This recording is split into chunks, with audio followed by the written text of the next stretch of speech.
Hey there everybody, it's Wayne D. Welcome to the website. It's WayneD.com. And today, as you see here, it's what everyone's talking about the only thing that we have to talk about right now is Charlie and Tiger Woods. So this was at the father-son. Happened to get a couple of good shots here. The shot of Charlie over here is a stable camera, and he was nice enough to set up pretty much with the camera behind his hands. The camera's a little high, but we can draw a couple lines. Tiger's camera is moving, but it is a good angle, which means the camera's behind his hands. Although again, these cameras are held standing up by the guys filming, so their camera's a little high. But we can make some observations. So with Tiger, it's Tiger Woods. I never criticize Tiger. I just observe, so we can talk about what he's up to. Charlie is only 12 years old, and you never criticize a 12-year-old. You just make suggestions. Take a look at his swing. Might be some things in there since he's so young. I mean, he played great. So let's take a look. Let's talk about the setup here. The main idea in the setup that I see a huge difference, and it's probably just that Charlie's 12 and very thin, but here you'll see the S curve in his back, which my line drawing thing won't do because it's a little subtle. But anyway, what we're talking about is a kind of a curvature in the back, which is not good for the spine because it tenses up the spinal muscles toward the center of the spine. So you can see his shoulders are just a little more pulled back. Tiger's shoulders are more forward, rounded, protracted, you might say, and Charlie's are a little more pulled back. Arm hang is pretty close to the same. I'd say Charlie's got nice spacing away from the ball here. Tiger always has. Tiger's arms are hanging under him a little more. Of course, he's way taller at the moment. So let's take a look at the takeaway. Both are setting up pretty square. So if we watch Tiger's takeaway has pretty much remained the same as of late. I would call it just slightly down and slightly toward the body. So see if I can get a slow-mo here of the takeaway without it glitching like that.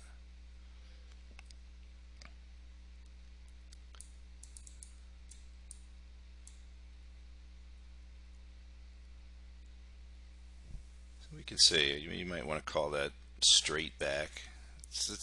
But it's not out away from him, as you've seen every now and then. It's pretty neutral in the beginning, so there's no real face fanning at the start. And then we've got a lot of forearm rotation as we get up to P3, and that's what gets the shaft up there pretty much perfectly on plane. Now when we watch Charlie, we're going to see a very similar takeaway. You can see the hands go fairly straight back, maybe a tiny bit more out away from him, probably due to his setup. But what you're going to see right after P2 is you're going to see the hips aren't going to deepen at all. And one of the things, because the camera is stable, you can draw a couple of lines here so we can see the way the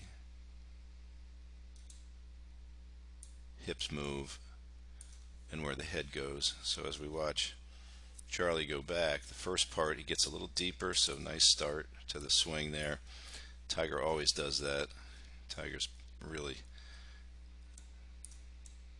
deepened his hips his whole career as he goes back. Tiger's always got the nice crunch in the hip flexor. Now obviously when Tiger was young, he might have had a little less hip rotation in the backswing than he does now.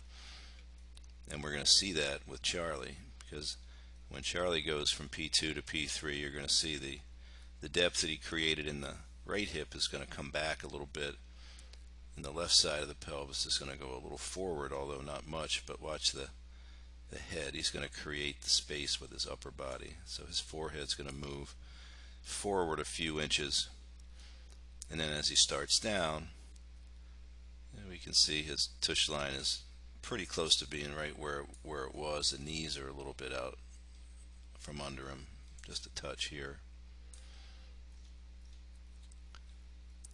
And with that movement forward and the restriction in the hip, as he starts down, you can see the grip handle is going to go slightly toward the ground first.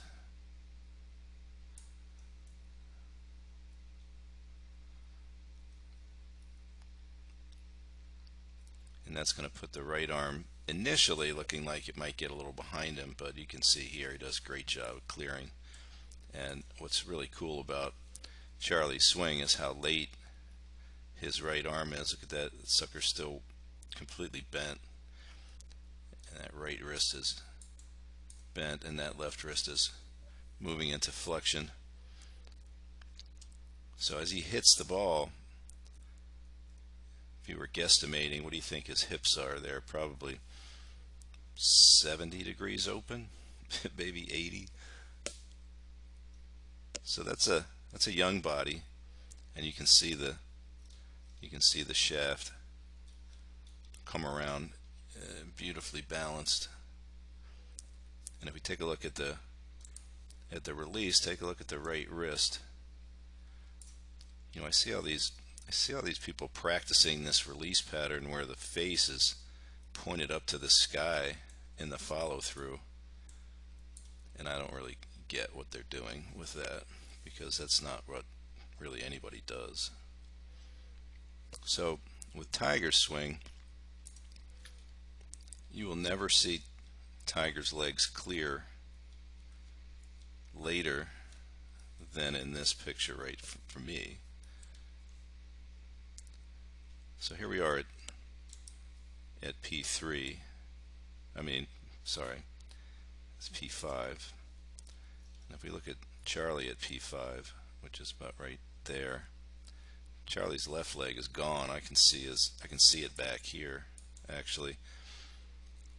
So this is something you never see with Tiger. You go back to his old swings, and when his arms are way up, like up there in the downswing, his legs would be cleared. But as usual, he's got great control of the shaft. You can see it nicely above the forearm there. And he's going to pull that right leg back, use the ground. You can see both feet slide back a little bit. And again, he used to release that right arm a little bit more. The left forearm would be more over here. So he's just not able to quite clear. And you can expect that. I mean, he just came off a horrific accident, so he's been really working on leg strength, I'm sure.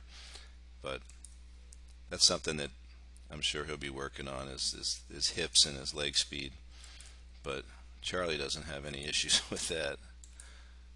So you can just see it.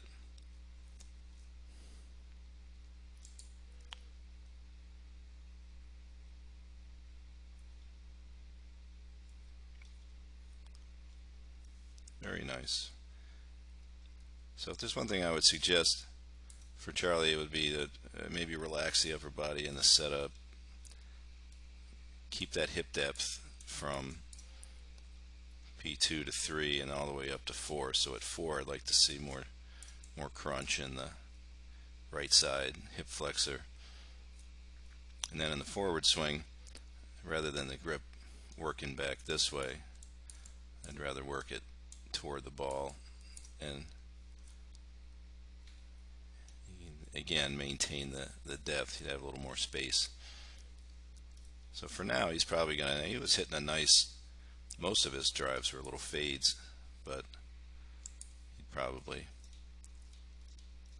get a little more distance out of a little draw, which he could easily do. But anyway, super fun to watch. Just great to see Tiger. He's the guy that he doesn't just drive the wheel, he is the wheel. All right.